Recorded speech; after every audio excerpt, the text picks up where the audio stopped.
মাত্র একটা setting on করে আপনারা ভিডিওতে বেশি পরিমাণে ভিউজ আনতে পারবেন। কিভাবে এই সেটিংটা করবেন অবশ্যই আমার স্ক্রিনের দিকে লক্ষ্য রাখুন, আমি দেখিয়ে দিচ্ছি। আপনারা সর্বপ্রথম চলে যাবেন আপনাদের অফিসিয়াল ফেসবুক অ্যাপস যেটা রয়েছে এটার মধ্যে ক্লিক করবেন। এটাতে ক্লিক করার পর আপনাদের এরকম একটা স্পেসে নিয়ে আসবে। এরকম একটা স্পেসে নিয়ে আসার পর আপনারা 3 ডট অপশন দেখতে পাবেন। এই দেখেন বন্ধুরা 3 ডট অপশনে ক্লিক করবেন। ক্লিক করার পর আপনাদের এরকম একটা স্পেসে নিয়ে আসবে। এরকম একটা স্পেসে নিয়ে আসার পরে দেখেন বন্ধুরা একটা সিটিং নামে অপশন আছে। এই সিটিং নামে অপশন অবশ্যই এটাতে ক্লিক করবেন।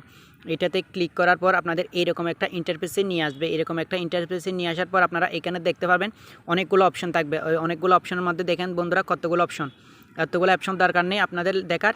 এইখানে মিডিয়া নামে যে অপশনটা আছে মিডিয়া নামে অপশনে ক্লিক করবেন। মিডিয়া নামে অপশনে ক্লিক করার পর আপনারা এখানে অনেকগুলো অপশন দেখতে পাবেন। এখানে অনেকগুলো অপশন দেখতে পাবেন। দেখেন বন্ধুরা কতগুলো অপশন, এতগুলো অপশন দেখার আপনার কোনো দরকার নেই। আমি এখন যে সেটিংস করে দেখাবো আপনাদের, এই সেটিংটা যদি আপনারা করতে পারেন অবশ্যই আপনাদের ভিডিওতে আগের চেয়ে অনেক বেশি পরিমাণে ভিউজ চলে আসবে, আমি গ্যারান্টি দিয়ে বলতে পারি ওটা। এই দেখেন বন্ধুরা এতগুলো সেটিংয়ের মধ্যে আপনারা দেখবেন অটো প্লে কোথায় আছে। দেখছেন বন্ধুরা অটো প্লে নামে একটা অপশন থাকবে। এটার মধ্যে 3টে অপশন থাকবে। এক নাম্বার হচ্ছে on mobile data and wifi, 2 number হচ্ছে অন ওয়াইফাই অনলি, 3 নাম্বার হচ্ছে নেভার অটো প্লে। এই দেখছেন বন্ধুরা এখন আপনাদের কাজ হচ্ছে এইটাতে নেভার অটো প্লে ভিডিওস। তার মানে বোঝাচ্ছে আপনার ভিডিওটা অটো প্লে হবে না, আপনি যখন ক্লিক করবেন তারপর প্লে হবে। আমরা যখন ভিডিও আপলোড করি আমাদের ভিডিওতে যখন কেউ কমেন্ট করে কমেন্টে রিপ্লাই দিতে গিয়ে আমাদের ভিডিওটা অটো প্লে হয়ে যায়। এরপর আমরা ভিডিওতে বেশি ভিউজ আনতে পারি না। এজন্যই এই সেটিংটা ফেসবুক করে রেখেছে। অবশ্যই আমি দেখাচ্ছি আপনাদেরকে। এই দেখেন বন্ধুরা এরকম থাকবে, আপনাদের এইরকম থাকবে।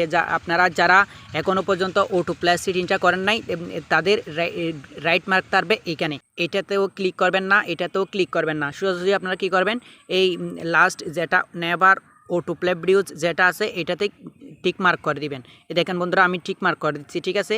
এখন কিন্তু আপনাদের সেটিংটা হয়ে গেল।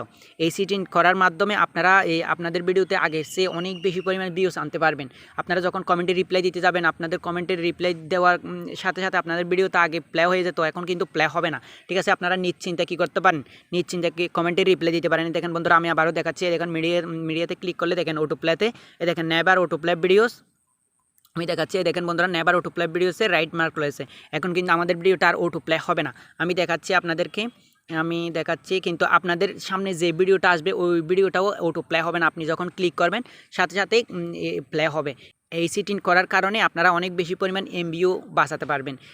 আমাদের সামনে যখন ভিডিও আসতো অটো প্লে হয়ে গেলে আমাদের এমবি চলে যেত, এখন কিন্তু আর এমবি চলে যাবে না। এই দেখেন বন্ধুরা আমার সামনে যে ভিডিও আসুক না কেন, এই দেখেন বন্ধুরা আমার সামনে একটা ভিডিও আসছে দেখছেন, আমার এই অটো প্লে হচ্ছে না। এই সেটিংটা করে আপনারা যদি করে রাখেন অবশ্যই আপনাদের ভিডিও কোনো দিন অটো প্লে হবে না। ও নেভার অটো প্লে ভিডিও এইখানে রাইট মার্ক রয়েছে। এই সেটিংটা করার কারণে আপনাদের আর ভিডিওতে কোনো ধরনের অটো প্লে হবে না।